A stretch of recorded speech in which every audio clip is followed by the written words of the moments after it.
Good evening. I really hope you can all hear me okay.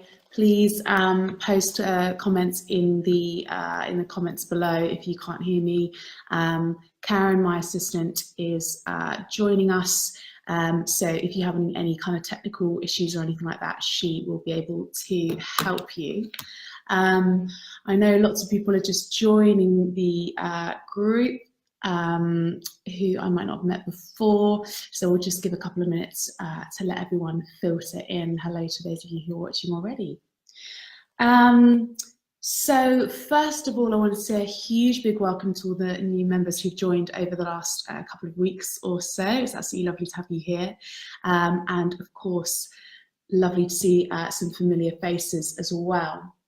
For those of you who I haven't met yet, I'm Rosie Letts. I'm a nutritional therapist and functional medicine practitioner, and I have dedicated my career to helping people transform their health and achieve their goals through nutrition and through lifestyle change.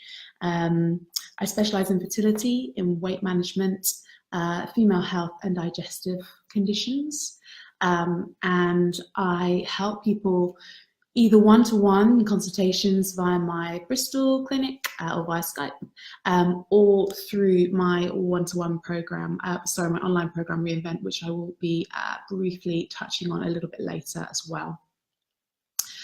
So welcome to those of you who are just joining us. Hi. So tonight our focus is on endometriosis, which is a really sort of misunderstood condition. I feel it's often a misdiagnosed condition. We do not know enough, even as sufferers. So I just want to spend time tonight talking to you guys about what the condition is, how it develops, what we know about how it develops, because again, that isn't actually necessarily clear. There are multiple theories.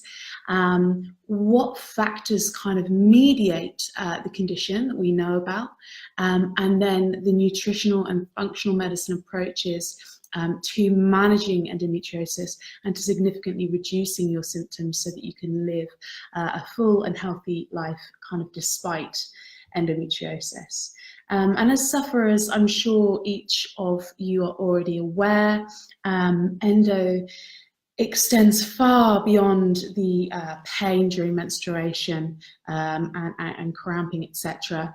Our lives can be deeply, deeply affected, from the immune system's ability to control inflammation, and from the efficiency at which our bodies can produce fuel and energy. And so over time, you know, this condition can really impact our kind of spirit and our confidence as women.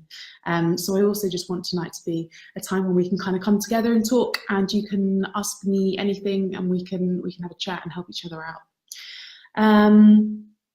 So Karen, as I said, my assistant is here with us tonight. So if you're having any technical problems, please do just post your comments and she'll try and help you out. I'd really encourage you to ask me questions. I know lots of you have lots of questions on the topic. I've got loads of content to get through tonight. It's a huge, huge topic and I really want to do it justice. So I might kind of rattle on a bit. And so if you're asking questions and I'm not answering them, please, it's because I'm coming to that. But right at the end of the webinar, I'll make sure I'll stay here as long as I need to, and I'll make sure that all your questions are answered. So don't worry about that at all. And I know that I've got lots of health professionals joining us tonight as well. So any questions related to how you can support your clients are also very, very welcome. Okay, cool. So let's dive in. First of all, I think it's really important for us to understand what endometriosis actually is, because like I said, it's really, really misunderstood. So endometriosis is a complex disorder of the female reproductive tract, whereby cells similar to those found in the lining of the womb are also found elsewhere in the body, usually in the pelvic region, but not necessarily so. They can be elsewhere as well. And so then during the monthly cycle, as our hormones fluctuate, these cells grow and proliferate as they would in the womb, but because they're not in the womb, they can't be broken down and released during our period. And so this leads to inflammation and pain and formation of scar tissue. So common symptoms, which I'm sure we've all experienced, are painful, heavy, irregular periods, pain during or after sex, sometimes painful bowel movements, pain during ovulation, and then the fatigue and the low mood that comes with that. But I just want to stress that the symptoms of endometriosis are much, much broader than that, can be much, much broader than that. And also that the severity of the endometriosis doesn't necessarily relate to how much pain is experienced, and it really, really does depend a lot from woman to woman. So what causes endometriosis? Science can't really give us an answer on that. So there are several theories, very well researched theories, I might add, but none of them fully explain why endometriosis occurs. And so it's likely that actually it's a combination of multiple factors. But I want to walk you through the kind of core theories now, and then we can talk about how those things will relate to what we can do from a nutritional perspective. And I'm hoping it's just going to help you to understand your condition more and from a more holistic perspective. So theory number one is retrograde menstruation. So normally during your menstrual period, your blood would journey through the cervix and vagina when you have your period. But in retrograde menstruation, the blood is able to flow back through the fallopian tubes and into the pelvic cavity. And endometrial cells are carried in this blood, and sometimes they are able to stick to the pelvic wall and to surfaces of your pelvic organs. And so then, throughout the cycle, as your estrogen levels rise, these endometrial cells grow, but they can't exit the body as they would during your period. So they grow and then they break down as they usually would, but the blood has nowhere to go, so it accumulates, causing lots of pain and inflammation as well. Now, the major problem with this theory is that actually retrograde menstruation happens in most women, but not most women develop endometriosis. So it seems likely that when a woman's immune system is compromised or dysfunctional for whatever reason, it isn't able to deal with those rogue cells in the way that it should. So rather than eliminating them, lesions are able to form. And it's worth noting that women with endometriosis do generally appear to have compromised immunity to other conditions, but the direction of causality isn't quite clear. So it's not quite clear whether the poor immunity contributes to endometriosis or whether endometriosis contributes to poor immunity, probably both. So theory two is estrogen dominance.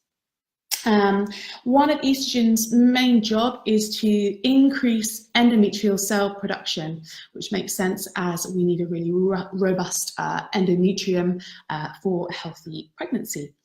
But as you can imagine, if the blood is in an appropriate situ, i.e. if it's stuck to a pelvic cavity rather than in the fallopian tubes, then your endometrial cells are going to duplicate and grow more if we have elevated estrogen levels. So I think it would be more accurate to say that hormonal imbalance exacerbates endometriosis rather than causes it, but that's one of the key theories. And theory number three is unbalanced gut bacteria. So new research suggests that an imbalance in the bacteria in the gut and the genitals is highly associated with endometriosis. And actually researchers found a complete lack of certain beneficial bacteria in those with moderate to severe endometriosis. and really high levels of other pathogenic bacteria. So there seems to be quite a clear link there. And it's also thought to be possible that these bacteria influence the immune system, producing inflammation. So the specific bacteria that we're seeing in women with moderate endometriosis could be producing inflammation as part of their role. So looking after your gut bacteria appears to be of real importance. And going on to link your bacteria to your estrogen levels, there are certain enzymes that are produced by bacteria in your gut which inhibit the recycling of estrogens. And so if we do have compromised beneficial bacteria levels, we can end up producing more and more estrogen, so it can really contribute to this estrogen dominant state. The final theory that I want to touch on is leaky gut or intestinal permeability. So we know that there's a link between intestinal permeability or leaky gut and autoimmune conditions. In fact, the reality is that all autoimmune conditions are rooted in bacterial dysbiosis and leaky gut. And so in my experience as a practitioner, there's very little point in taking the right hormone balancing supplement and working on trying to adjust hormone levels through your diet unless we've got the bacterial profiles nicely balanced and we're taking care to avoid this additional permeability of the gut lining.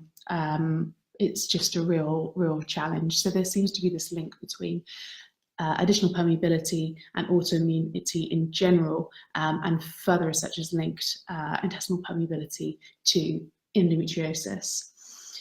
So I'm kind of telling you this because I'm hoping that by understanding these theories and by assessing the connections between endometriosis and other symptoms that we might have, we're going to come one step closer to understanding how best to manage our symptoms. So in functional medicine, we always look to first identify the root causes, the key factors that are at play in triggering a condition, and then we look to see which mediating factors are present. So which, what in your environment, in your diet, in your genetics, etc., is contributing to your symptoms and making your symptoms of endometriosis worse. And so that's what I want to look at now. And the first area that I think is really important that we explore is nutritional deficiencies and how these might contribute to endometriosis.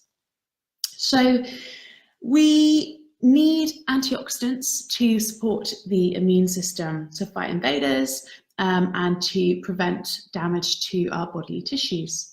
And if there's a poor supply of antioxidants and antioxidant vitamins and minerals, then our antioxidant protection drops and our ability to kill off these rogue endometrial cells is reduced.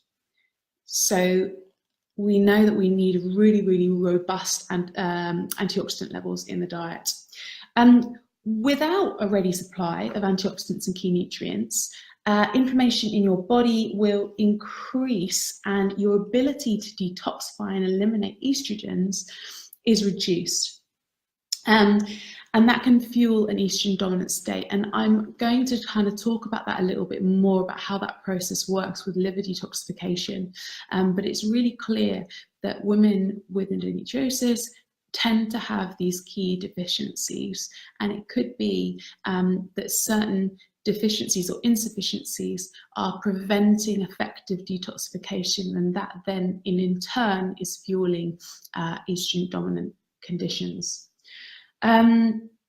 Now, it's easy to kind of criticize and think, oh no, I must be doing something wrong, my diet must be terrible, and that's not the case at all. And having a low nutrient status, certainly doesn't equal having a diet based on, you know, fast foods and fizzy drinks, and that's really, really not what I'm saying.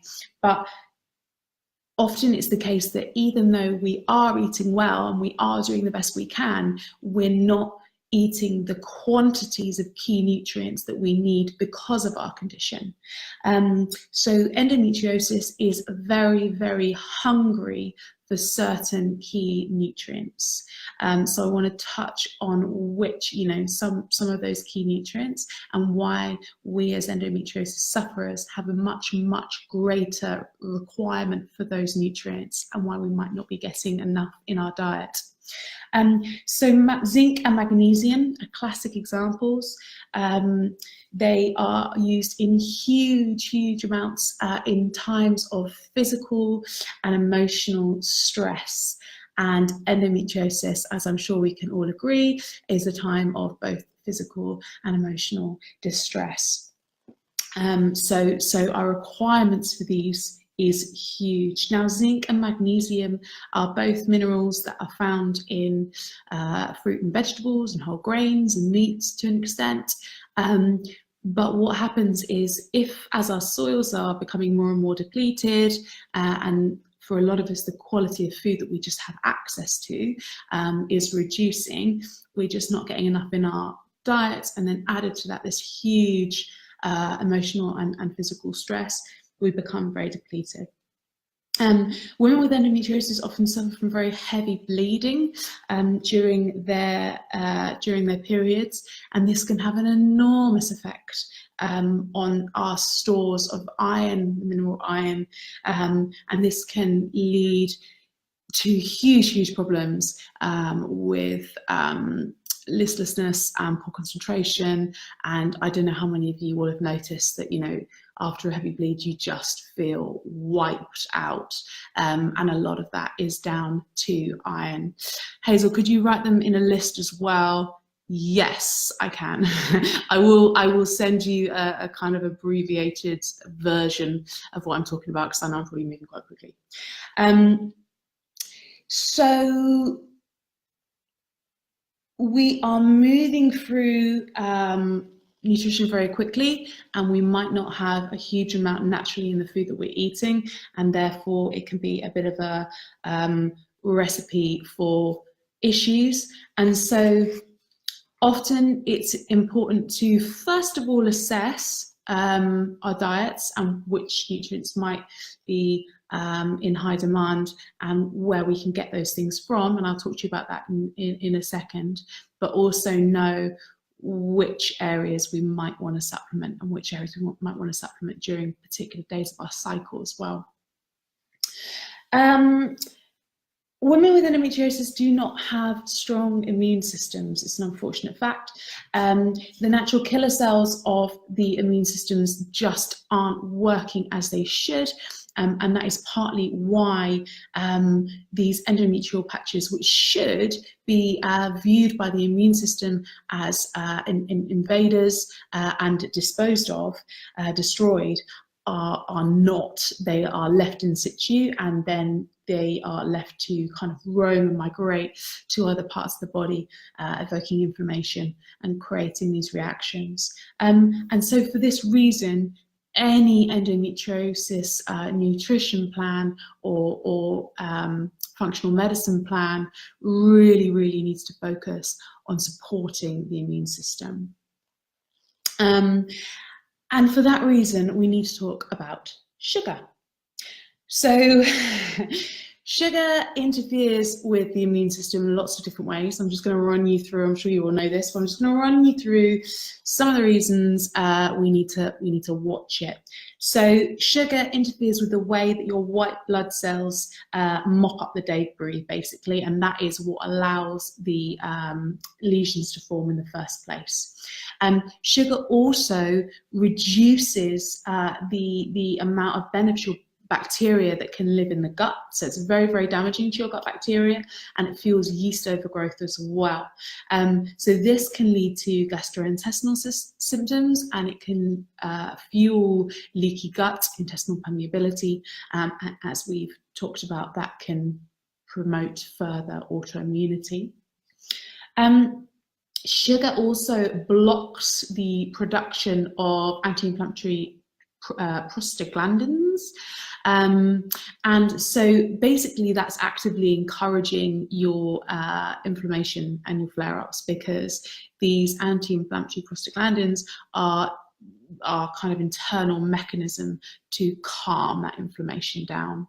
High sugar diets tend to lead to more body fat, and when we have those, basically the more body fat we have, the more estrogen we produce, and the more estrogen we produce, the more body fat we are likely to store. So it's just a really vicious cycle. So our fat cells have this enzyme aromatase, which produces small amounts of estrogen. So if we're in an estrogen dominant state, and we're laying down fat stores because we're eating too much, or our calorie intake is just too high, then we're going to start producing more estrogen as well, and then that excess estrogen in our systems is going to produce a much greater response in the duplicating and swelling, increasing in size of these lesions. And whenever that happens, obviously there's going to be more bleeding at the end, leading to more scar tissue as well. So it's another reason we really don't want to try and keep our weight down, to prevent that. And finally, sugar is like alcohol, it's an anti-nutrient. So the more sugar you consume, the more it's going to work through your antioxidants, your vitamin C, your vitamin E, and all of these nutrients that you desperately need to actually function well and fight the endometriosis. So lots of ways sugar's not doing any favors. And obviously it's highly addictive. So, the more you eat, the more you want to eat. So we need to find good replacements. And we need to find more nutrient-dense replacements as well.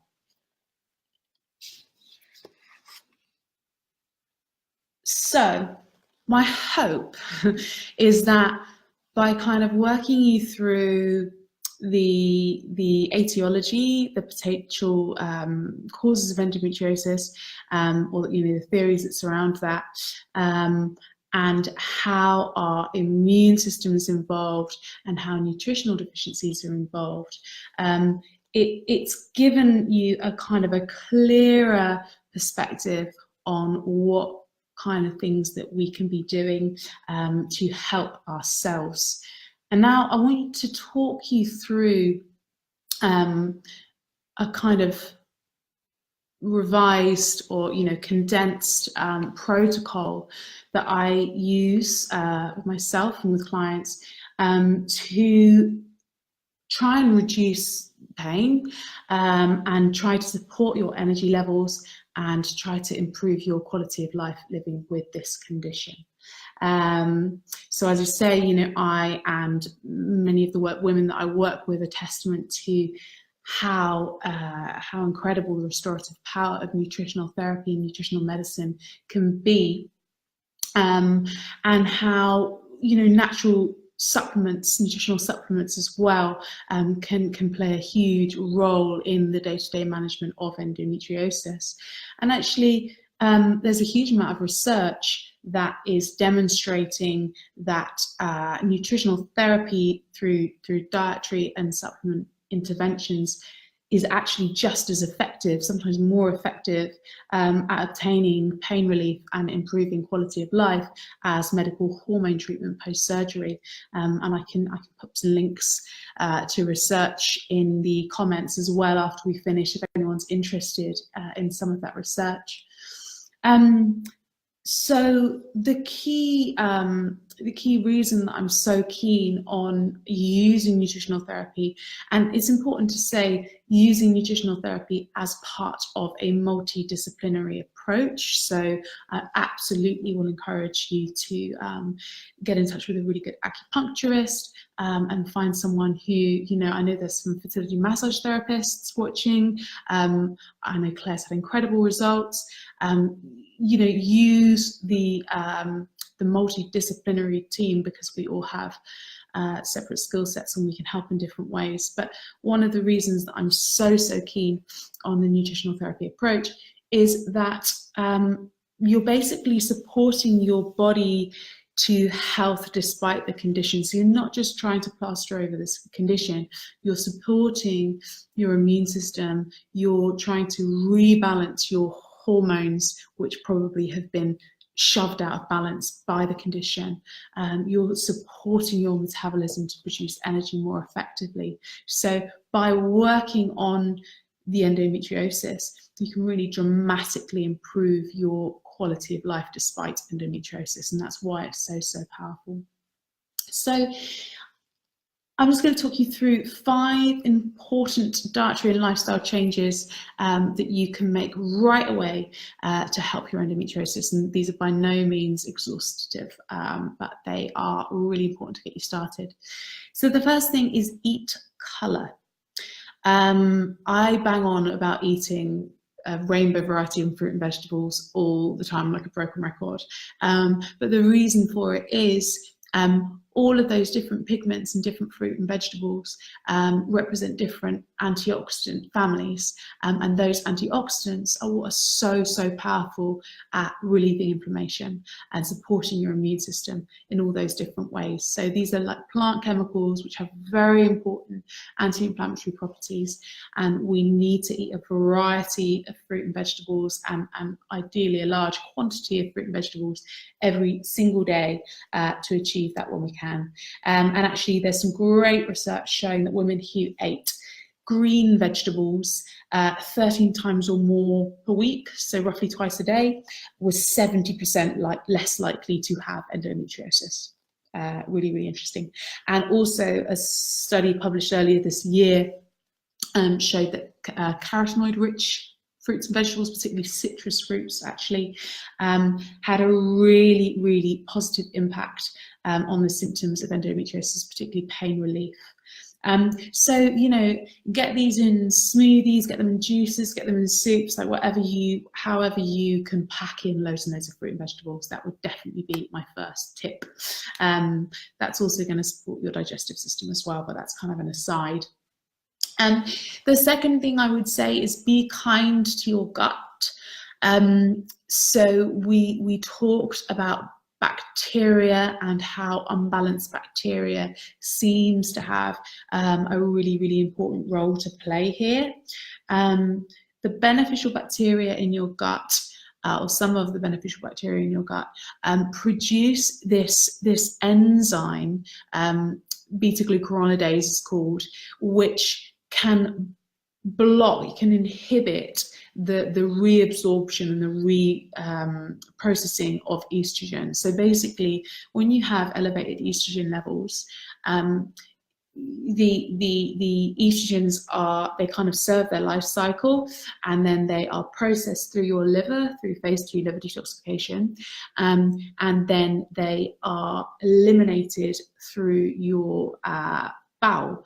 But there is an enzyme which can, if for whatever reason, if anything goes wrong, can block that elimination and can promote the reabsorption of estrogens. So we need to make sure that your beneficial bacteria levels are robust and they're producing enough of the enzymes to inhibit that reabsorption. Otherwise, what you end up with is estrogens going through their lifestyle and then not being eliminated and going through another lifestyle, and you just end up with this estrogen dominance, which is really going to fuel the pain and the inflammation associated with the endometriosis. So how do we do that?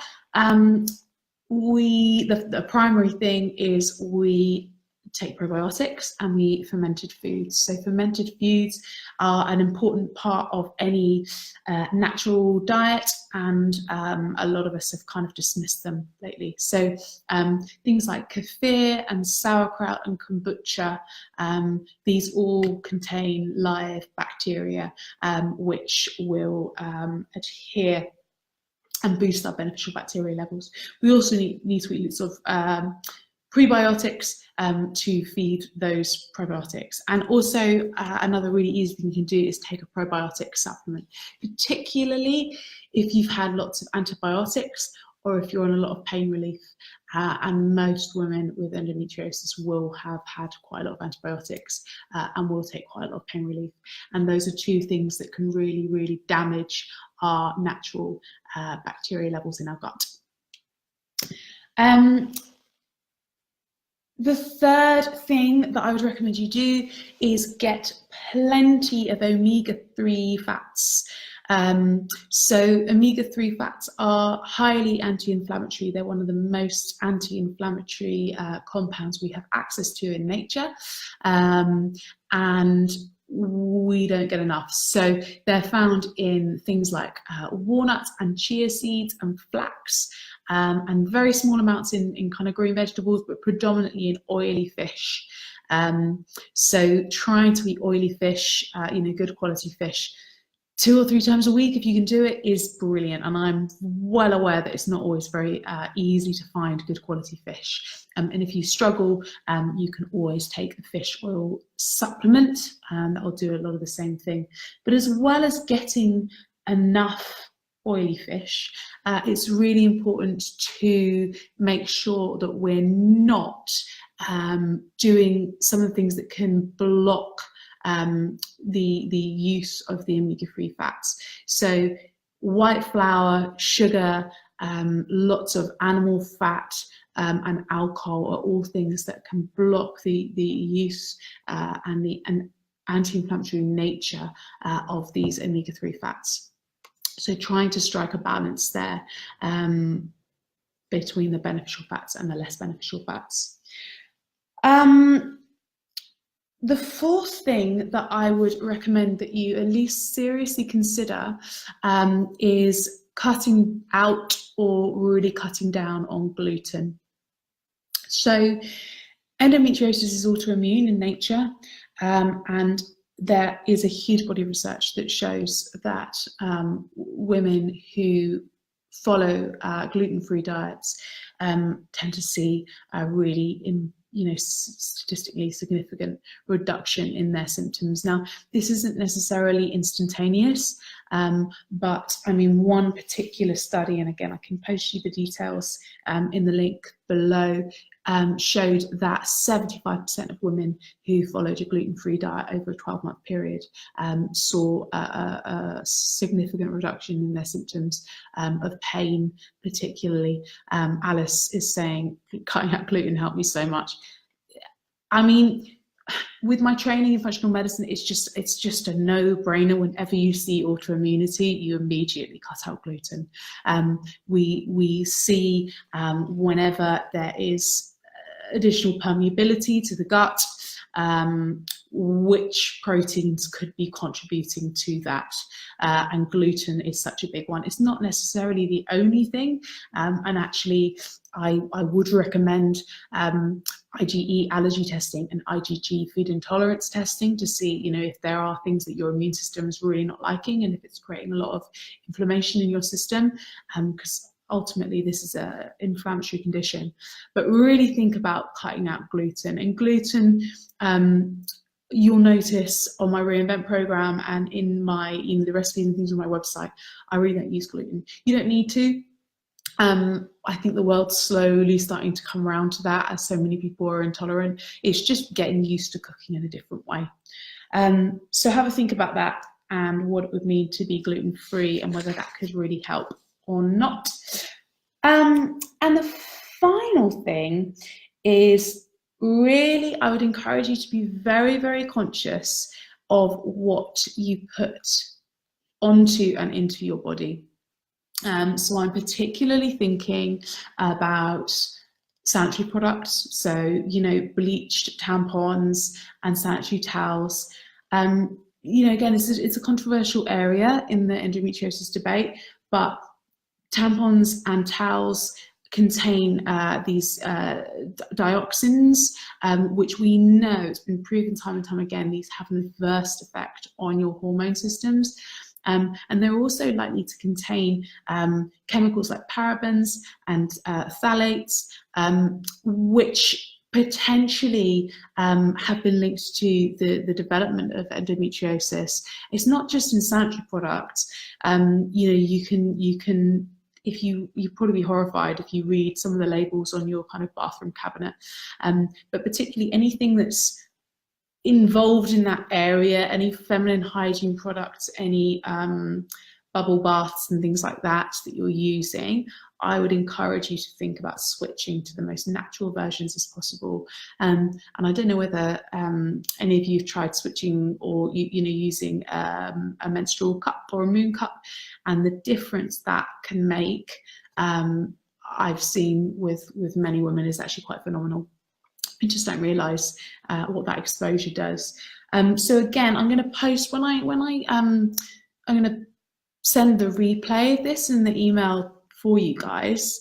I'm going to post the link to the Women's Environmental Network, and they've got loads and loads of information on this and kind of on what to look out for, and what might not be so good, so you can have a good look there. I'm often asked about supplements, and supplements I do believe can play an enormous role in managing your endometriosis naturally. As I mentioned before, unfortunately, the food that we're eating now just isn't as nutritious as the food that we were eating 25 years ago. Unless you've got an allotment, or you're getting an organic vegetable box scheme, and that it's locally grown. If you're buying from supermarket shelves, there's this, your food's just doesn't contain the same minerals and the same nutrient content as it did 25 years ago. So whilst I always take a food first approach to managing endometriosis and to any women's health condition, supplements definitely do play a role. And I have actually produced a endometriosis toolkit, which I'll share with you as well, which highlights the supplements that I feel would be the most important. So I don't like using these long exhaustive lists, but things like a really good omega-3, a really good probiotic, something with very nice high levels of plant phytoestrogens and antioxidants. These are all worth doing to just give yourself that boost. So I can share that with you as well. Cool. So in just a minute, I'm going to start taking your questions, and I hope we can have a nice discussion. So please do post anything that you would like me to answer in the comments, and if I can't answer it immediately, I will make sure that I get back to you with the response as soon as I can. But first of all, I wanted to take a little moment to talk to you about my online program, Reinvent, and how I think this can really help women who are suffering with a chronic condition like endometriosis. So basically, I created Reinvent because whilst I absolutely love working one-to-one with my clients, I wanted to be able to give a more complete experience. I wanted to be able to create a platform where all the resources, all the recipes, all the information, all the meal plans, everything that you were likely to need as you're going to start making really significant lifestyle change was in one place, and you had really, really easy access to it. And I also wanted to kind of create a roadmap to making these big lifestyle changes very, very straightforward. And when you're working one-to-one with a client, I might see you once every 4 weeks, and the temptation is I want to give you as much information as I can, and I want to really set you off to a flying start. But what happens is it can feel really overwhelming. So, I'll send you over this huge information pack, and you get home feeling pumped. But then like 2 weeks later, you're like, this is really overwhelming and I can't do everything at once. And actually, And so with Reinvent, I was able to develop this system where we just zone in on one really important aspect of nutrition at a time. And you spend a week learning all about that and implementing that and figuring out how the best way to implement that into your family life, your busy work schedule, etc. is. And then once you've mastered it, you move on to the next thing. So yeah, that's why I created this platform. So in a nutshell, Reinvent is a fully supported nutrition and lifestyle change program, and it's designed to completely rewire the way that you think about food, because so many women in particular have got a bit of an unhealthy relationship with food, or we've started to see food as a chore, or we're just frustrated with it. So it's about falling in love with nutrition again and learning exactly what having the right diet can do for you. So it's an education program. The idea is that Reinvent teaches you how to implement all the things that we just talked about with ease, without having to think about it, without having to make lists. It also provides an education that lasts you for a lifetime. So endometriosis is a chronic condition, as you all know. This is something that we're all going to be working on for good now. There is no cure. So a short-term diet isn't going to help. Taking a bucket load of supplements for a few months isn't really going to help. This needs long-term sustainable lifestyle change. And with that, you need education. You need to invest a little bit to be able to reap those rewards long-term. And Reinvent is designed to complement your family life. So absolutely none of this cooking different meals for your husband and your kids, or getting stressed because you're not having the same thing. We don't want any of that. It's designed to be as straightforward, as easy as possible, and to fit in with you. So it's completely flexible.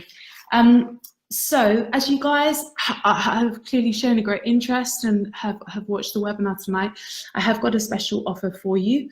I've been told that the investment's a bit of a chunk to make in one go, so I've split it in 3. So you can, for now, for the next week, you can join the Reinvent program for 3 installments of just £90. So over the year, over the 1-year program, it works out as about £5 a week. And I will send you guys all the information of how to join tomorrow, along with this recording and those links.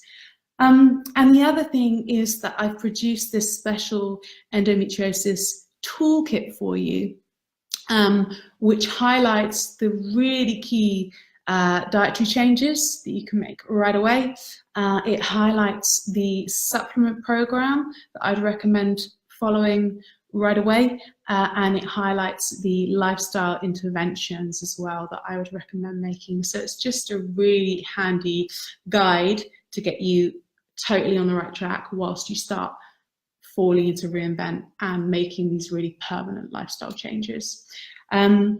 So that's about it. I'd love to show you a video, but we just can't quite figure out how to do it, and I don't want it to all go funny and then I'm not here to answer your questions. So has anyone got any questions for me now? Let me just have a look through. Can I address endometriosis and fertility? I don't quite know in what sense. So one of the key symptoms of endometriosis is difficulty conceiving. Do you know what? That might be a completely separate webinar topic. And I don't know whether you've heard of Dr. Sakos, who I work with on the Alpha Zeta fertility team, but maybe if that's something that you're interested in diving into specifically, Dr. Sakos and I could create a webinar on that topic. And we can certainly produce some resources as well for the Alpha Zeta website. But I think, in terms of how does endometriosis affect your fertility, that's quite complex because it depends where the lesions are and how they are affecting that fertility process for you. It's very individual from woman to woman. But everything that we've just talked about in terms of managing those symptoms, reducing those lesions, reducing the pain, that is all going to help you on your fertility journey. And again, Reinvent is something that I use with couples who are working on their fertility journeys all the time. So it's designed for that purpose. But Melissa, if you'd like me to If there's a kind of really specific question, please either drop me an email or book a call, a complimentary call, and I'm really happy to chat that through with you. And maybe Dr. Zakos and I can put together something more comprehensive as well very, very soon. Hi Rosie, would a good multivitamin be okay, or would you recommend individual supplements? So yeah, really, really good question. A good multivitamin won't cover everything, Joanna. So a good multivitamin, something, and again, there are a couple that I've recommended in the endometriosis toolkit, that's going to cover things like iron and zinc and vitamin E and vitamin D. So it's going to cover a lot. What it's not going to do is it's not going to provide really high antioxidant levels. It's not going to provide enough omega-3 fats. It's not going to provide as much magnesium as you're going to need, and it's not going to provide, there was another thing I've just forgotten about. So basically there's only so much that you can get into a multivitamin capsule, and it's never going to cover everything. So it's a really good place to start. And what I wouldn't recommend doing is buying loads of different individual supplements, because they can potentially start to contradict each other, and there are certain nutrients that react with others and compete for absorption, etc. So you do have to be really careful, and I would always recommend that you speak to a nutritional therapist about this before you go buying supplements. But a good multivitamin is a good place to start. By the way, if anyone's already on the Reinvent program, I'll send you the endometriosis toolkit as well. So just like give me a wave. Diminished ovarian reserve, Melissa. I don't think that's something that, again, I think I need to know more about the specifics to be able to answer that. So please do drop me an email or book a call later, and we can talk through that. And if I can't answer everything, if I'm not the right person, I'll make sure that I get a medical opinion for you on that. Alice, thanks for the info. My main symptoms I don't have a handle on are nausea and fatigue. I already take iron supplements. Anything else that could help? Okay, potentially lots of things that could help. So one of the reasons that you might be suffering from nausea is because your blood sugar levels might be fluctuating massively, and this often happens with endometriosis. And it's because of all the cortisol that your body's producing, because it's under so much physical stress. It starts to produce a lot of cortisol, and it can make you feel really, really nauseous, but your blood sugar levels are dropping at the same time. So in very much the same way as when women are suffering from morning sickness, I'd recommend eating little and often, so eating small amounts, and definitely not overeating. That's gonna be really, really difficult. But eating small amounts, so you might find small amounts of just carbohydrate-rich foods, and making sure you're getting enough protein throughout the day is really going to help with that. If you already take an iron supplement, it's probably worth getting a blood test. So something like, you can do it yourself or you can do it through me, something like Threether or MediCheck's vitamin profiles, so that we can see where all your different levels are. And they're not particularly expensive, these tests, because you don't want to go supplementing and kind of overdo particular nutrients. But fatigue is, unfortunately, it's a very, very common symptom. And again, it's because our body is so stressed by all of this inflammation. It's really, really draining us. So by implementing the strategies that I've just talked about, I would expect that nausea to start to abate, but really pay attention to try and balancing your blood sugar levels. And again, I've got loads of resources on that. So take a look at the website, and if you can't find what you need, drop me a line and I'll definitely point you in the right direction. Hi, Joanna. Oh, Sarah Holland's here. Hi, great. Anything else? How much zinc do you recommend? Again, that's a little bit dependent. So basically you want to get a combined, do you know what? I would go with a multivitamin with a nice high level of zinc, rather than taking those separately. So something like the Nutrient-Advanced Women's Multi-Essentials, or Viridian do a very nice one. I think it's about 100, but I'll have to double check that, so don't take my word for it, because I normally have all my charts and I can see exactly how much you're going to need. But yeah, I think you're probably best getting that from a multivitamin and rather than supplementing separately. One thing that it is definitely worth supplementing separately is magnesium. So magnesium is something that it's just big, like we need a lot of it. So we can get it from capsules, but you're going to end up taking probably 3 capsules a day, or you can get it in powder form, or my preference, and actually, believe it or not, the way that magnesium is absorbed the most effectively is transdermally, is through the skin. So taking Epsom salt baths with magnesium salt, or rubbing a magnesium-based oil on your skin is probably the best way of topping up your magnesium stores. And women can lose up to half of their magnesium reserve during a heavy period, so it just falls from us. And magnesium it's like your relaxation mineral, basically. So whenever you're stressed, whenever you're producing cortisol, you're using magnesium to calm that response. And if you don't have enough magnesium, it's going to make you feel anxious, like mentally anxious and kind of tense, but it's also going to tighten everything up. So you'll notice that your muscles feel tight, you can start getting kind of pain in your thighs, etc. And any pain is going to be experienced more acutely with a magnesium deficiency. So adding Epsom salts and things to your baths, getting a really good quality magnesium oil is a definite. Hi Rosie, what are your thoughts on seed rotation for balancing hormones? My thoughts on seed rotation are that I don't think it's a really difficult question. So maybe I'm not qualified to say, because maybe I don't know quite enough about seed rotation. I think I would try different strategies first. So, and I've never got to a point with women where we've been doing the things that we've talked about today. So we've really worked on the overall quality of the diet. We've balanced blood sugar levels. We've brought cortisol down. We've introduced the omega-3s and the phytonutrients and the antioxidants. And I've still thought, now I need to do something else, and I've looked to something like seed rotation.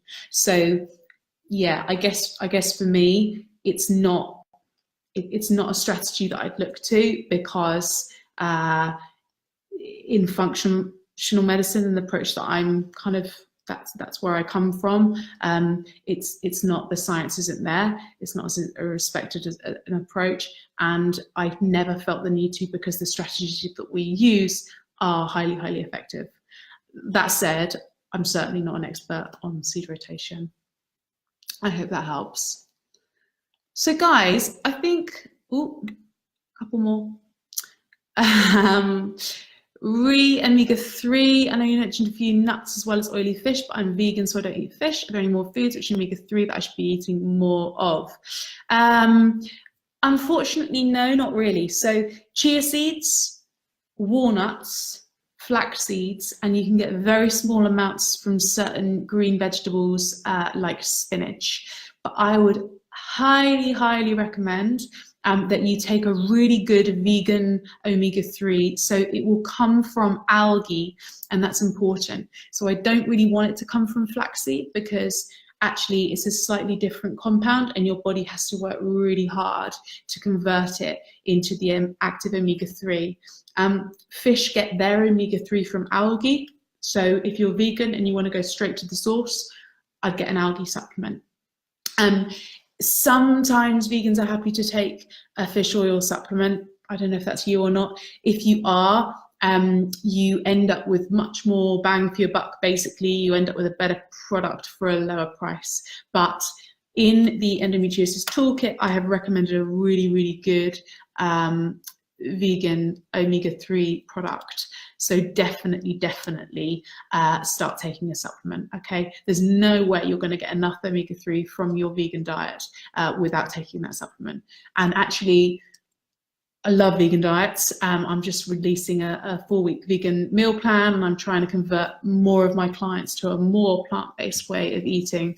But one of the big faults is that you end up with a very high omega-6 compared to omega-3 ratio.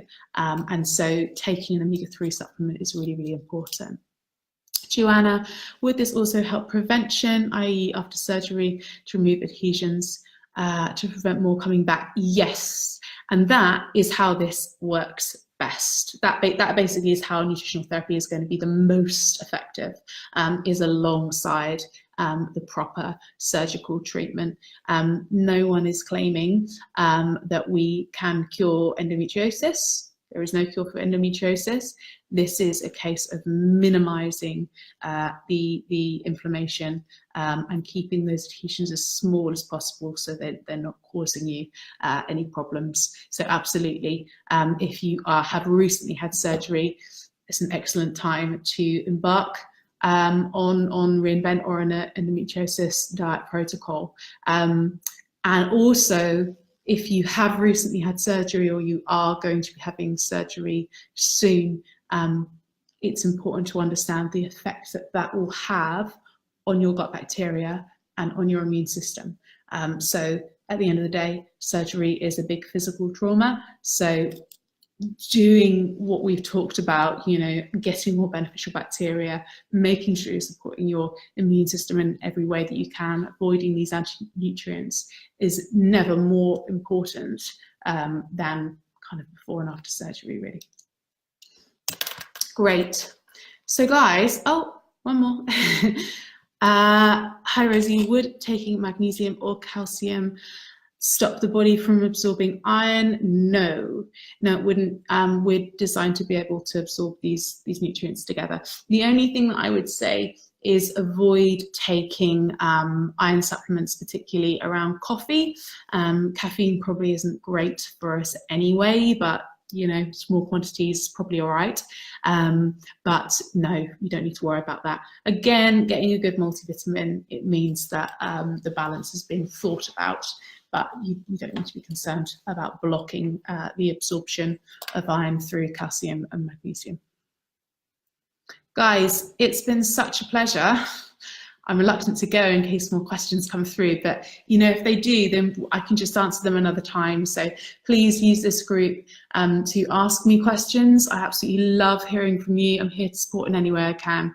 And also, you know, I've spoken about being a real fan of the multidisciplinary approach. So if you are looking for a really good acupuncturist or massage therapist, or you know, you're confused about the medical approach, ask me these questions and I'll see what I can do to help.